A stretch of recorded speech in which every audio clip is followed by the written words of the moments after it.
ফজলুর রহমান সাহেব যে বলল যে পার্লামেন্টে বলল যে কোন মুসলমান ব্যক্তি জামাত করতে পারে না, কেন ভাই?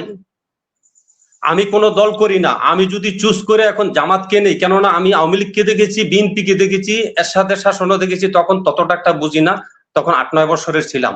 তাহলে আমি তিনটা ব্যক্তির মধ্যে পার্থক্য করে যদি মনে করি যে আমার জামাত এই পর্যন্ত কারোরে গলা টিপে হত্যা করে নাই বা কিছু করে নাই, আমি জামাত করতে পারবো না কেন? আমি মুসলমান না তাইলে? উনি আমার প্রশ্ন এমডি নুরুজ্জামান ভাইয়ের কাছে, প্রথমে জাকাতের বিষয়ে। বাংলাদেশ জামাতে ইসলাম যদিও বা জাকাতের টাকা নেয় না, তারপর আপনারা বলতেছেন তারা জাকাত খায়, কিন্তু জাকাতের টাকা জামাতে ইসলাম ব্যবহার করতেছে হয়তো ইসলামী ব্যাংকে বা বিভিন্ন বৈধ ব্যবসায়ে, অথবা রাস্তায় জামাতের গাড়ি আছে, এই সব কাজে। অর্থাৎ বাংলাদেশের টাকাটা বাংলাদেশে আছে। বিপরীত পাশে বিএনপি যে চাঁদাবাজির টাকা, মানে বিএনপি যে চাঁদাবাজি করছে, চাঁদাবাজির টাকাটা অবশ্যই দেশে থাকছে না, চাঁদাবাজির টাকাটা বিদেশ চলে যাচ্ছে। এবং বিদেশে যখন দেশের অবস্থা খারাপ হবে, যে বিএনপির নেতাকর্মী যারা বিদেশ থাকে ওই চাঁদাবাজির টাকাটা বিদেশে ব্যবহার করবে, তাহলে অবশ্যই আমরা সাধারণ জনগণ দেশের ওই টাকার সুফলটা পাচ্ছি না, চাঁদাবাজির টাকা, কিন্তু জাকাতের টাকাটার সুফল আমরা পাচ্ছি। আর দ্বিতীয় আর একটা প্রশ্ন কাজী নুরুজ্জামান ভাইয়ের কাছে, অবশ্যই এই প্রশ্নটার উত্তর দিবেন আপনি যখন আলোচনা করেন। সালাউদ্দিন সাহেব যখন তৃতীয় টি-20 বাংলাদেশ বনাম নিউজিল্যান্ড তৃতীয় টি-20 খেলাটা দেখতে গেছে স্টেডিয়ামের বিগ স্ক্রিনে, যখন সালাউদ্দিন সাহেবের ফেসটা দেখাইলো, সাথে সাথে অনেক অসংখ্য জনগণ যে তাকে ভুয়া ভুয়া স্লোগান দিল, যে ভুয়া ভুয়া। মানে আসলে ওই জনগণ গুলা কি বট বাহিনী, নাকি আসলে বাংলাদেশের অরিজিনাল জনগণ বা বাংলাদেশের সাপোর্টার, যে তারা সালাউদ্দিনের ছবিটা দেখে ভুয়া ভুয়া ধ্বনি দিল? আসলে এটা মানে কি কারণে তারা ওই ভুয়া ভুয়া ধ্বনিটা দিল 10 সেকেন্ড? এবং এর মাধ্যমে কি আপনারা বুঝতে পারছেন যে বাংলাদেশের সাধারণ জনগণ আপনাদের চাচ্ছে না, যে আপনাদের কার্যক্রমে সন্তুষ্ট না? এখন পর্যন্ত 2 মাসে আপনারা যে কার্যক্রমগুলো। ধন্যবাদ ভাই, ধন্যবাদ। আপনি প্রশ্নের মধ্যে প্রশ্ন করতেই থাকেন। কবির আহমেদ বলেন।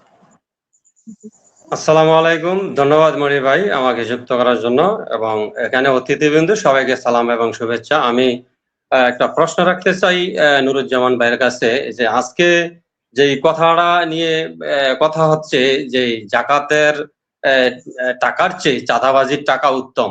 এই জাকাতের টাকা কিন্তু আমার আত্মীয় স্বজন এবং আপনার আত্মীয় স্বজন কিন্তু এটার হকদার আছে।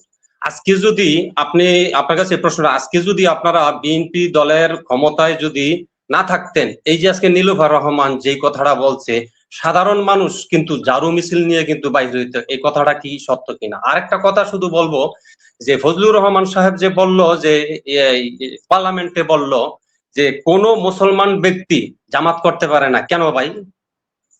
আমি কোন দল করি না, আমি যদি চুজ করে এখন জামাতকে নেই, কেননা আমি আওয়ামী লীগকে দেখেছি, বিএনপিকে দেখেছি, এরশাদের শাসনও দেখেছি, তখন ততটা একটা বুঝি না, তখন 8-9 বছরের ছিলাম।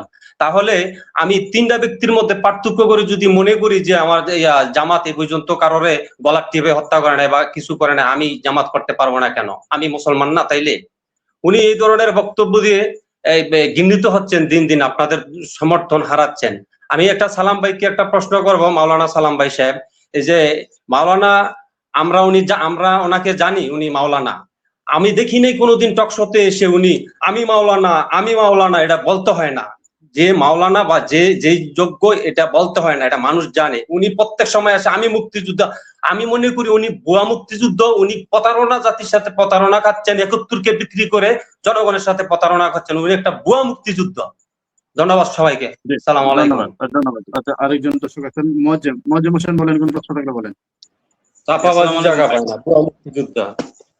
আমি বলতে যাচ্ছি যে জামাতের সাথে বিএনপির ঝগড়া হোক, মারামারি হোক, যাই ব্যাপার হোক, সেটা তাদের ব্যাপার, কিন্তু আমার কথা হচ্ছে উদাহরণটা দিতে হবে, জাকাতকে চাঁদাবাজির সাথে তুলনা করে দিতে হবে। এইটা কোন সভ্য ভাষায় আসে আমাকে একটু বোঝাতে হবে। আর কথা হচ্ছে এখন দল কানা কারে কয় দেখেন, যে এই কথাটা বলছে, তারা তার সমালোচনা করে এইবার ওর ভিতরে খুঁজতেছে যে বৈধতা কিভাবে, ওই কথার বৈধতা কিভাবে দেয়া যায়, এইগুলো অন্য নেতারা খুঁজছে। যে সে যে জাকাতকে অসম্মান করে, ফিতরাকে অসম্মান করে কথা বলছে, এটা কখনো তার বলছে, তারা একটা কথা বলছে না যে এটা ভুল হয়েছে, এটা তার বলা উচিত হয়নি, একবার বলছে না। তারা সেই কথার ভিতর দিয়ে খুঁজে আসছে যে সেখানে বৈধতা কোন জায়গায় পাওয়া যাবে সেইটা করছে। আর কথা হচ্ছে সালাউদ্দিন সাহেবের কথা বলি আমি, তিনি যে বললো যে যদি আপনার ভোট কোনো না প্রশ্ন দেয় থাকলে আমরা বলেন ভাই। এই করেছি। একটা মিনিট সময় দেন মনি ভাই। যে সালাউদ্দিন সাহেব যখন বললো যে আমরা যদি ভোট না দেয় তাহলে আমরা এই করেছি, তার মানে যদি কেউ ভোট না দেয় তাদেরকে ঠেকানোর ক্ষমতা কি আপনাদের ছিল না? যদি কেউ ভোট প্রতারণা আপনাদের সাথে করতে চাইতো তাহলে তো আপনাদের দায়িত্ব ছিল তাদের মোকাবেলা করার কথা, কিন্তু আপনারা কি করলেন? জনগণের সাথে একটা প্রতারণা করে এসে সামনে এখন বিট্রাই করছেন। এখন কথা হচ্ছে যে এই যে এখন যে প্রধানমন্ত্রী বলছে যে অক্ষরে অক্ষরে জুলাই সনদ বাস্তবায়ন করা হবে, আপনারা প্রতিটা নেতা আপনাদের কথায় আগে পিছের কিছু মিলছে না, তাহলে এখন আমরা কিভাবে এটা আশাহত হব যে আগামীতে এইগুলো সব অক্ষরে অক্ষরে বাস্তবায়ন হবে? আমাকে একটু সময় দিয়ে মানে জিনিসটা ক্লিয়ার করতে হবে জাকাতটা ব্যাপারে। আমি তো একজন না ওইটা BNP ক্লিয়ার থেকে করার আসা জন্য যেমন না ওইটা ক্লিয়ার করার জন্য না, মাওলানা আমি যুক্তিবাদী সাহেব জিনিসটা আছেন, বলছি, উনি করেছেন, বলছে আপনি প্রশ্ন আমি তো বাইতুল মাল সংগ্রহ করি, আমি তো সেটা বলার জন্য বলছি। আমি নিজে বলেন। একজন বাইতুল মাল সংগ্রহ করি। তো আমাদের জামাত ইসলামী যখন আমি বিএনপি করি তখন তো আরো খাইছি দল থেকে। এখন তো দলকে দিই 5% আমরা আমাদের বেতন থেকে অংশ দিই। আমাদের দায়িত্বশীল বড় যারা আছে যে তোমার এলাকার যদি কোনো আমাদের বাইরে থাকে জাকাত দেওয়ার মতো, তাও কে সে এককালীন স্বার্থ শিবির করছে, জমাত করছে, ওদের ব্যবসা প্রতিষ্ঠান আছে, ওরা অলরেডি কিন্তু মাসিক একটা নোট দেয়। তো দায়িত্বশীলরা বলে যে ওনাদের কাছে যাই চাইতে পারো, যে টাকা দেয় হতে পারে যদি ওনারা কিছু টাকা দেয়, ওনাদের কাছে যদি বললো পাবে দেশ তো জাকাত দিয়ে দিছি, সংগ্রহের জন্য কিছু দিবে না, তারা তো ইসলামের জন্য, আপনারা তো ইসলামী আন্দোলন এক সময় করে আসছেন, তো তারা হয়তো 100 রিয়াল দেয়, 200 রিয়াল দেয় ওদের ফান্ড থেকে। এটা কিন্তু কোন রাষ্ট্র বা কোন এই দেশের মন্ত্রী এদের না। কিন্তু আমার প্রশ্ন হইলো নুরুজ্জামান স্যার কাছে, আপনারা কি জানছেন জায়গাটা কোথা থেকে আসে? কোন রাষ্ট্রীয় ভাবে আসে? কোন মন্ত্রীরা দেয়? কোন বিদেশি? তাহলে অযথা কেন জাকাতটা, আমি কালকে একটা টক শোতে বলছি যে এই কথাটা অন্য প্রসঙ্গে বলতেন, কেন এটার সাথে অ্যাটাচ করি এই কথা বল, এটাই তো মূল অপরাধ। আমি এই জন্য বললাম যে তারা তাদের দলীয় কর্মীর থেকে জাকাত নেয়, তারা এই নোটটা তাদের কর্মী থেকে নেয়।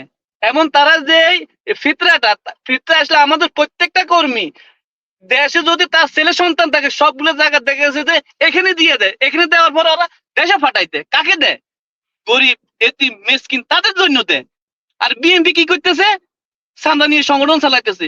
বিএনপি যদি তাদের দলীয় লোক থেকে যদি চাঁদা নেয় বিএনপি চলতে পারবে না। কিন্তু শহীদ প্রেসিডেন্ট জিয়া রহমান, দেশনেত্রী বেগম খালেদা জিয়া যে আদর্শ দেখা গেছে, এখন বর্তমান বিএনপি কি সেই আদর্শ আছে? আমি তো প্রধানমন্ত্রী বেগম খালেদা জিয়া, সাবেক প্রধানমন্ত্রী, উনাকে আমি রামগতি আমার কমলনগরে উনি স্টেজে উঠে আমি সরাসরি ওনাকে দেখছি, ওই টাইমে আমি বিএনপি করতাম। 26 বছর আগে আমি বিএনপি ছাড়িয়ে দিছি। কেন ছাড়িয়ে দিছি? এটা খেয়াল রাখতে হবে। রাজনীতির নামে মিথ্যাচার করবেন, দেশ দলকে আল্লাহর কাছে দিতে হবে না? অবশ্যই দিতে হবে। আসসালামু আলাইকুম রহমতুল্লাহ। ধন্যবাদ আপনাকে। আকমল হোসেন সাহেব বলেন। আনমিউট করেন, মিউট আছেন, আনমিউট করেন, মাইকটা আনমিউট করেন। আসসালামু আলাইকুম ওয়া রাহমাতুল্লাহ। ওয়ালাইকুম আসসালাম। কি বলবো সেটা বুঝতে পারতেছি না। শোনা যাইতেছে না আমার কথা? জি শুনতে পাচ্ছি বলেন। Thank you. আমি আসলে আমাদের দেশের মুসলমানদের কথাবার্তা শুনলে পরে আমি খুব আশ্চর্য হয়ে যাই। সেটা হচ্ছে যে এই যে ক্যাপ্টেন সাহেব বলতেছে, তারপর যে আরেকজন আছে ভদ্রলোক, ওনার নামটা আমি ঠিকভাবে দেখতে পারতেছি না, জাকাত যে বলছে, যে সালাম ভাই তো সব বলতেছে বা উনি বলার জন্য তো আছেই, তারপরেও আমি একটু বলছি, সেটা হলো যে জাকাত হচ্ছে আল্লাহর নির্দেশনা। আপনি কি চিন্তা ভাবনা করেন, কি আপনি ফলো করেন, ওইটা দেখার বিষয় নয়। এটা হচ্ছে নির্দেশনা আল্লাহ। আপনি তার সঙ্গে এই চুরি ডাকাতির তুলনা করতে পারেন না। তা আপনি বলেন যে শেখ হাসিনার এই স্যালুট করবে, শেখ হাসিনা ইয়ার থেকে আসবে, শেখ হাসিনা তো ভাই আপনার থেকে অনেক ভালো। সেটা হচ্ছে যে শেখ হাসিনা লতিফ সিদ্দিকী শুধু হজের বিরুদ্ধে একটা কথা বলার জন্য শেখ হাসিনা তাকে বরখাস্ত করছে, আর আপনারা কি করলেন? এই এই এই এই বেয়াদব মহিলাকে আপনারা আর কি বললেন, এমপি বানায় দিলেন। আপনি আপনি আপনি নিজেও যদি এটাকে বিশ্বাস না করেন, আপনি যদি এই যে আলোমালো ভাবে এর সঙ্গে অ্যাডজাস্ট করতেছেন, এর সঙ্গে ইয়ে করতেছেন, যেমন মতিউর রহমান প্রথম আলো। আর কি দুঃখের কথা কি বলবো, আমার জামাতে ইসলামের লোকেরা প্রথম আলো পড়ে, আমি জীবনেও আর প্রথম আলো পড়িনি। আমার জীবনের প্রথম বাংলাদেশে দেখছি যে আল্লাহ রসুলকে নিয়ে, আমাদের নবীকে নিয়ে প্রথম কার্টুন সব ছিল এই প্রথম আলো, এই প্রথম আলো। সেই থেকে আমি কোনদিন প্রথম আলো টাচ করি না। কিন্তু দুঃখের বিষয় হলো, এটা ঠিক, আমার জামাতে ইসলামের লোকও দেখি যে প্রথম আলো পড়ে। কারণ কি বুঝবেন এই দেশের ইসলাম? আপনি আগে আমার ইসলাম কি হেফাজত করব, না আমি বিএনপি হেফাজত করব, না আমি জামাতে ইসলাম, কোনটা আমার কাছে আগে?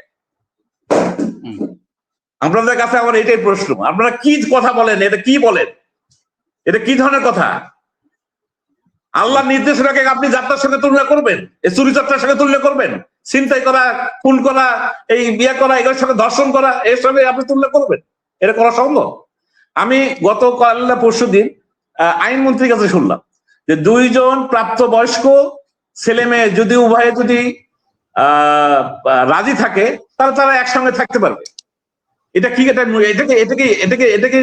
এটা মুসলিম রাষ্ট্র, আর এই যে 95 না 90% মুসলমানের দেশ, এটা কি এটাই বিশ্বাস করতে হবে? এই ধরনের আইন যেতে হবে? আর এই সমস্ত দলের কাছে আমার ইসলামের হেফাজত হবে? আপনার কি বলেন না বলেন, আমাদের অনেক দর্শক আছেন ভাই, আরো জি, জাযাকাল্লাহ খায়ের, জাযাকাল্লাহ।